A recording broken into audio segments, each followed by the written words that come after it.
ഒന്നും രണ്ടും പറഞ്ഞ് അങ്ങോട്ടും വഴക്കിട്ട് ദേഷ്യത്തോടു കൂടിയ രണ്ടുപേര് ഉറങ്ങാൻ കിടന്ന്.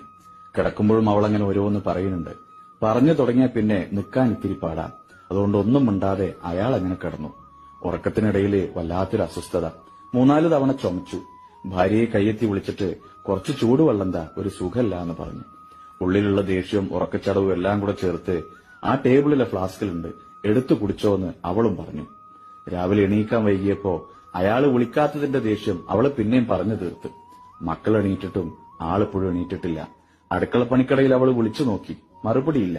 റൂമിലെത്തി പിന്നെയും വിളിച്ചു, മിണ്ടിയില്ല. അടുത്തു ചെന്ന് തൊട്ട് വിളിച്ചപ്പോ തണുത്ത് മരവിച്ച് കയ്യും മുഖമൊക്കെ. കണ്ണീരൊലിച്ച പാടുണ്ട് മുഖത്തും തലയിണയിലൊക്കെ. അടുത്തുണ്ടായിട്ടും അവൾ അറിഞ്ഞില്ല. അവസാനമായി ചോദിച്ച വെള്ളവും കൊടുക്കാൻ പറ്റിയില്ല. പ്രിയമുള്ളവരെ, ഒരു മിനിറ്റ് നേരത്തെ വാശി മാറ്റിവെച്ച് സ്നേഹിക്കാൻ നോക്ക്.